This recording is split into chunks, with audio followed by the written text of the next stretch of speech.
to playing the music from the decades you love.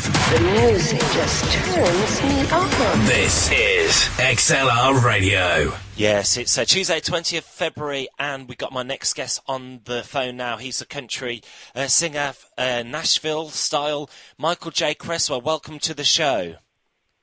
Thanks very much, Dan. Thank you for having me. Everything okay back in sunny England? Yes, it's not too bad, not too bad. And how are you? What part of the world are you at the moment? At the moment, I'm over in Alicante, Spain. I'm doing some session work and some studio work over here in Valencia. So at the moment it's about 22 degrees. Sat in the balcony looking at the sea and absolutely beautiful. So I'm sorry for rubbing it in. Oh, very nice. And also, I'm a massive fan of Benidorm. But we're not here to speak about Benidorm. We're here to speak about your music. So cool. You are a Nashville singer. You got a new single called "Music in the Streets." What's the song about, please? The song's about really it was influenced by on the porch radio DJ Balin Leonard. I think you probably know Balin. Mm-hmm. He works with Bob Harris, and I met him about 2 years ago when they did the Nashville meets London meets Nashville, down there at Canary Wharf. I was chatting to him about my last 7-8 years working over in Nashville, and I was on his blog one day, and he posted a picture and tagged me into it and said, you know, I was in Nashville, and it was actually tagged music in the streets, music in the windows, and it was literally about just music everywhere. I couldn't get that out of my head, and that's literally where the song came from the influence of that actual blog. And we got in the studio, and I got the guys from Nashville involved, and producers involved from over in Nashville, and that's where the song came from, really. So I blame Balin.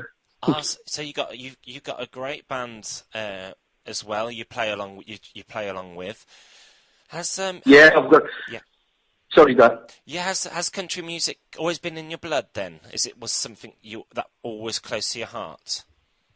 It's always been close to my heart. I mean, I'm a really, when it comes to writing music, I've always been a bit of a sucky when it comes to ballads, when it comes to stories, when it comes to, you know, just nice guitar, piano sort of music. But yeah, it's always been in my blood, and you know, I got the opportunity when I was signed to a record label over there in 2010, and you know, I've never looked back really. I've worked with some absolutely amazing, fantastic world-class session guys, and continue to work with them. Wonderful. So, do you think country music is making a comeback, or in your opinion, do you think it never really went away? It was that everyone liked it, like, you know, it's country music. It never really went away, did it? Everyone seems to like it.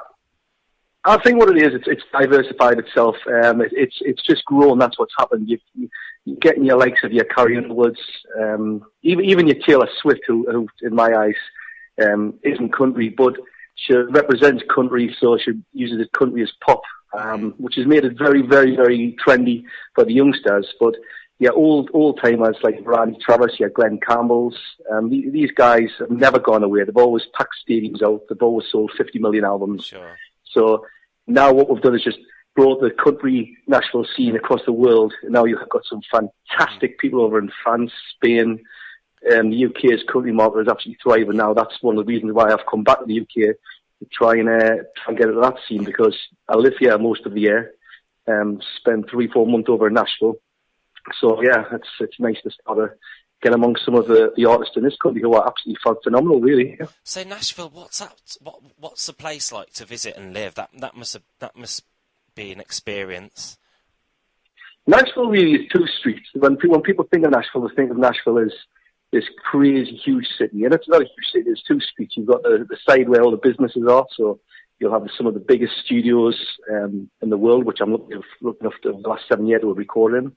And on the other side, you've got Music Row, and where all the bars like Tootsie's are, and you know, and that's vibrant. That's 24 hours a day. You can see musicians playing all day, all night, and you know, if you love country music or music in itself, it's a place to be. It's a brilliant place to visit.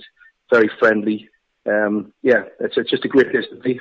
Oh, fascinating. So, if you because there's so many country artists dead and living at the moment, which one is your all-time favourite if you had to pick? Well, I've got to say Glen Campbell because I've worked with the Glen Campbell family for the last 5 years. I record and write for Glen's first cousin, Anita Campbell. So I'm well known with the Campbells, and Ashley Campbell are very, very close. So Glen Campbell is a guy he was a down-to-earth sort of kid who came from nowhere. Anita's father, Boo Campbell, taught him the guitar. So, you know, the stories that we've heard when we've been over there with the family and listened to the stories, and, you know, this guy came from nowhere. Another guy, again, is your Randy Travis, the guy that, you know, was a bit of a hooligan back in the day. He came through and become an absolutely brilliant, still is an absolutely brilliant country artist. So they're the two guys that stick in my head from back in the day anyway. Wow, good choices. And that must be wonderful having the contacts of the Campbell family, working with them. That's really good. Yeah, I mean that's one of the things about working over in Nashville in the studio is you get to meet people and people get to know you. Yeah, someone hears one of your songs and here's the way, just play the guitar or the keyboard and say, I'd like to introduce you to this person. I mean, I was introduced to a guy called Larry Bagby who was in the film Walk the Line. This was just in the Tin Pan bar in Nashville, and within 2 days we're in the studio recording the song that I wrote for him. So it's as quick as it can happen, as quick as that over there. But yeah, the Campbell family, very, very down to earth family. As Anita says, I've wrote 3 songs on her new album. So, you know, very privileged to have done that, and you know, you realise how down to earth some of these people are. So do you have any new albums coming out, and where can we access your music?